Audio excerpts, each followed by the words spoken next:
Muchas gracias, señor presidente. Buenos días, señorías. Buenos días, señor presidente del Gobierno.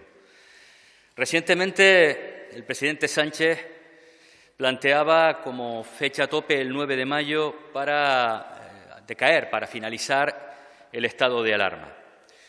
Somos conscientes de que lo hace por dos razones. La situación teóricamente va avanzando, llegamos a un fin, se ha prolongado un tiempo importante. Y por otro, desgraciadamente, porque la irresponsabilidad de muchos partidos en el Congreso de los Diputados tensiona constantemente cada vez que se habla de la posibilidad de ampliar el estado de alarma. Nos gustaría conocer la posición del Gobierno de Canarias, pero le traslado qué pensamos desde Nueva Canarias. Creemos que es un error. Lo planteamos porque estamos probablemente a escasos 3 meses, 90 días, de alcanzar la inmunidad colectiva en esta tierra. Después de un proceso durísimo, en un proceso en el que hemos hecho esfuerzos extraordinarios, que hemos renunciado a parcela de libertad individual y de libertad colectiva, pero lo hemos hecho en base a un fin superior, preservar vidas, salvar vidas. El Gobierno de Canarias ha sido un claro ejemplo en la administración eficaz, precisamente, de las medidas necesarias amparadas en el estado de alarma. Decimos esto porque somos conscientes, además, de que no todas las medidas que se han impulsado se vendrán abajo cuando desaparezca el estado de alarma, pero sí algunas de ellas podrían estar en cuestionamiento, sobre todo las que tienen que ver con los derechos fundamentales. Hablo del toque de queda, hablo de los cierres perimetrales, hablo a lo mejor incluso de la capacidad de restringir la movilidad, hablo de limitar las reuniones a determinadas personas, incluso el aforo en según qué colectivo. Planteamos esto porque no vamos a estar exentos de dudas, de interpretaciones judiciales, como ya ha sucedido en otros territorios. Y creo que en un momento como este, sin renunciar, se lo dice una organización nacionalista, a la autonomía propia, a la capacidad de autogobierno, sino precisamente amparado en ese estado de alarma, con la capacidad de autogobierno de tomar decisiones claras, pero con la seguridad de que no nos las puede tumbar abajo una decisión judicial, una vez que decaiga el estado de alarma, podamos seguir garantizando seguridad, podamos seguir garantizando unas ratios en el ámbito sanitario importante y, sobre todo, incluso tomar medidas económicas y sociales con la prestación, con la agilidad con la que hemos justificado la mayoría de nuestros decretos leyes.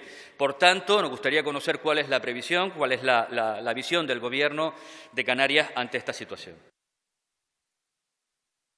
Muchas gracias, señor Campos. Señor presidente.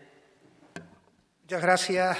Como sabe, señor Campos, esto es resultado de un anuncio que hizo el presidente del Gobierno de España en doble sentido. Hablaba de que a comienzos de mayo, sobre el 10 de mayo, avanzaríamos en la vacunación y se hablaba de porcentajes altos de 33 millones de españoles vacunados, del mismo modo que también avanzaba la posibilidad de hacer decaer el estado de alarma. Indudablemente, que decaiga el estado de alarma tiene que ser una consecuencia de un control de la pandemia, sin ninguna duda. Son cuestiones que tienen que ver con el número de contagios, los que llevarían consigo el que el estado de alarma se prorrogue o no. Y es una buena noticia que, controlada la pandemia, decaiga el estado de alarma, si así fuese.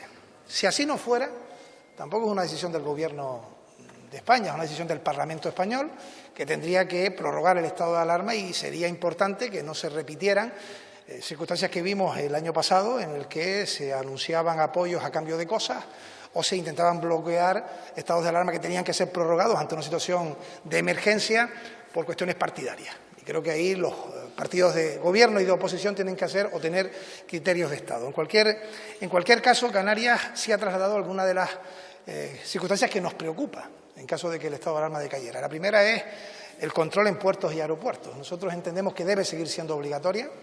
Ha funcionado bien, como bien sabe usted, porque participó en la decisión y el 16 de marzo del 2020 tomamos decisión de cerrar puertos y aeropuertos, y fue una de las claves, y lo hicimos en consenso con todos los grupos políticos, agentes sociales y económicos, para poder controlar en esa primera fase la pandemia en nuestra región. Y por tanto debe haber controles obligatorios en puertos y aeropuertos, debe haber también mecanismos para que se controlen el número de personas que se agrupen en espacios privados públicos o también en lugares de culto, e indudablemente en ese control del continente a Canarias y entre islas, bien que sea obligatorio con una prueba negativa, bien porque la persona ha padecido y ha pasado ya la enfermedad, o bien porque está inmunizada con doble dosis. Que se arbitren mecanismos al respecto y que eso esté perfectamente estipulado, y eso se lo hemos trasladado ya al Gobierno de España en caso de que fuera necesario tomar medidas extraordinarias que permita la ley, la legislación, si decae el estado de alarma. Entre tanto, tenemos los datos de estos días.